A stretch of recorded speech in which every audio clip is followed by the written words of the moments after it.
नमस्कार दोस्तों, मैं आलोक सिंह गुमशुदा आप सभी को अंतर्राष्ट्रीय महिला दिवस के अवसर पर ढेरों बधाइयाँ व शुभकामनाएं देता हूं। और आज इस अवसर पर मैं एक निर्मला पुतुल जी की कविता अखबार बेचती लड़की आप सबके समक्ष रखता हूं। ये बहुत ही भावपूर्ण कविता है, सुनिएगा। अखबार बेचती लड़की अखबार बेच रही है या खबर बेच रही है। अखबार बेचती लड़की अखबार बेच रही है या खबर बेच रही है, यह मैं नहीं जानती, लेकिन मुझे पता है कि वह रोटी के लिए अपनी आवाज़ बेच रही है। अखबार में फ़ोटो छपा है उस जैसी बदहाल कई लड़कियों का, जिससे कुछ कुछ उसका चेहरा मिलता है। कभी कभी वह तस्वीर देखती है तो कभी अपने आप को देखती है तो कभी अपने ग्राहकों को। वो नहीं जानती है कि आज के अखबार की ताज़ा खबर क्या है। वो नहीं जानती है कि आज के अखबार की ताज़ा खबर क्या है। वह जानती है तो सिर्फ यह कि कल एक पुलिस वाले ने भद्दा मजाक करते हुए धमकाया था। वह इस बात से अनजान है कि वह अखबार नहीं, अपने आप को बेच रही है, क्योंकि अखबार में उस जैसी कई लड़कियों की तस्वीर छपी है जिससे उसका चेहरा मिलता है, जिससे उसका चेहरा मिलता है। इसी क्रम में मैं आप सबको एक सोना श्री जी की कविता है, फिर होता क्यों अधिकार हनन, आप सबके समक्ष रखता हूँ, सुनिए। नारी जननी जड़ चेतना की, नारी जननी जड़ चेतना की, फिर होता क्यों अधिकार हनन। निस्तब्ध खड़े हैं मूक सभी, है नारी मन अवसादग्रस्त। युग युग से छली गई नारी, पौरुष सत्ता में तमस्त्रस्त। जो वन वन छाँव बनी भटकी, उसने ही पाया वन जीवन। नारी जननी जड़ चेतन की, फिर होता क्यों अधिकार हनन। 9 मास उदर जिसने पाला, जिसने सोणिस से सींचा है, उसके ममता में आंचल को हो कामुक नर ने खींचा है। कुरवधु दांव लगी चैसर पर, था चीर हरण पर चुप शासन। नारी जननी जड़ चेतन की, फिर होता क्यों अधिकार हनन। कन्या भ्रूण की हत्या होती है सुता भार पितु के सर पर।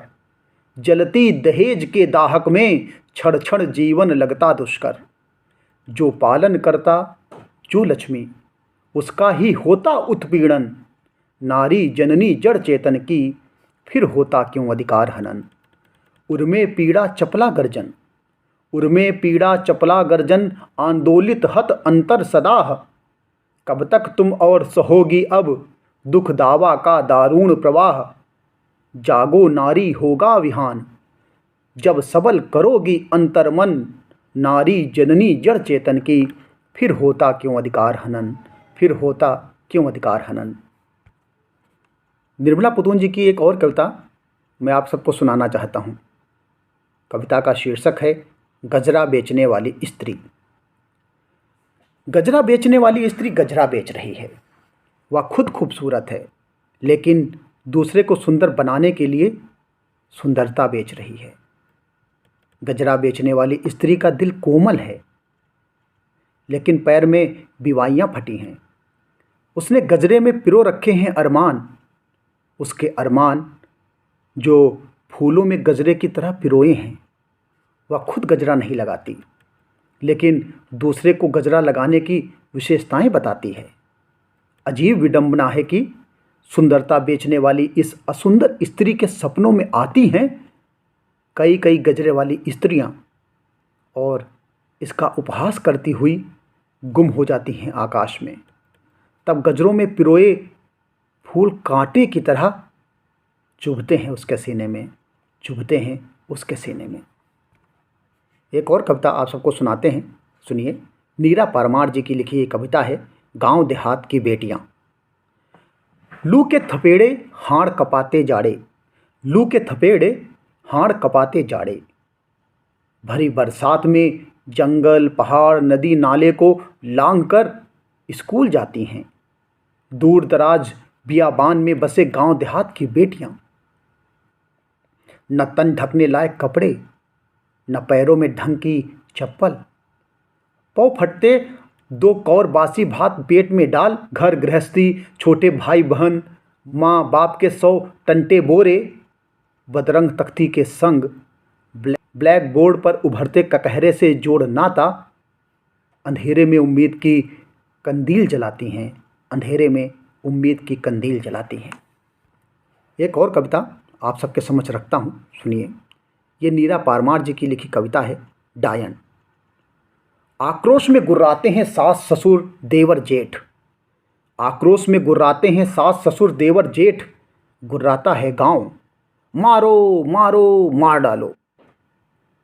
पति को खो जाने वाली हत्यारिन पापिन यह, छीन लो घर द्वार खेत पधार, खाली न जाए वार, कुचल डालो वजूद। यही डाकिन पिशाचिन लाती सूखा अकाल महामारी, यही आदिमखोर बाघिन सी गांव के सीवान पर हैजा मलेरिया अकाल मरण, टोने टोटके के खोजी पंजों के निशान गुम हो जाते हैं, पंचों के न्याय पर चमकती हैं अहेरिया की शिकारी कुत्ते सी आंखें, जो खुले जबड़े फाड़ खाना चाहते हैं मादा को। उनकी नज़र में यह मादा न गांव की बेटी है, न बहन, न बहू, ना ही किसी की माँ। संदेह के कांटों में घसीटी, लाठियों से पीटी, लहू लुहान, है सिर्फ एक डायन, है सिर्फ एक डायन। और आज के इस कार्यक्रम में अंतिम पेशकश है सविता सिंह जी की लिखी कविता मनोकामनाओं जैसी स्त्रियां। सुनिए। ख्याल है इस बात का, ख्याल है इस बात का कि अब और आगे बढ़ी तो खाई है, ख्याल है इस बात का कि अब और आगे बढ़ी तो खाई है, हटी पीछे तो है आग, खड़ी रही तो मूर्छा है गिराने के लिए। ख्याल है कि जिस जगह टिके हैं पाँव वह भी खिसकने वाली है, उसमें भी एक अजीब ताप है जो जलाता है आत्मा को। जगह बदलने की बात हो तो जगह से जगह बदल लूँ, लेकिन यहाँ तो आसमान में ताकते बीते हैं बरस, देखते हुए अंधकार और प्रकाश के खेल, मेल जोल उनके और अब एक आदत सी पड़ गई है। सितारों की रची रचाई दुनिया को देखने की, चाहने की वह सीढ़ी जिससे पहुँचूँ उन तक, बसने उन्हीं के बीच मैं पहचानती हूँ आखिर उनका वह झुरमुट, जिसमें मैंने भी चुना है अपना एक कोना, जहाँ जाकर ठहरती है पृथ्वी से लौटी उन्मुक्त हवाएं, ऋतुएं जहाँ जाकर सोचती हैं अपना होना। ख्याल है कि पहुँचूँ वहाँ जहाँ पहले से ही एकत्र है ढेर सारी मनोकामनाओं जैसी खुश और सुंदर स्त्रियाँ, खुश और सुंदर स्त्रियाँ। धन्यवाद। अंत में मैं आपको बताता चलूँ कि ये मैं सारी कविताएं कविता कोश की वेबसाइट से लेता हूँ। मैं रेगुलर बेसिस पे अन्य रचनाकारों की कविताएं पढ़ता रहता हूँ, वो जो मुझे प्रिय लगती हैं वो मैं आप सबके समक्ष लाता हूँ। आपसे एक गुजारिश है, अगर आपको मेरी मेहनत थोड़ी सार्थक लगे तो प्लीज़ मेरे चैनल को सब्सक्राइब करिएगा, लाइक और कमेंट भी करिएगा, अपना आशीर्वाद दीजिएगा। धन्यवाद। जय हिंद, जय भारत।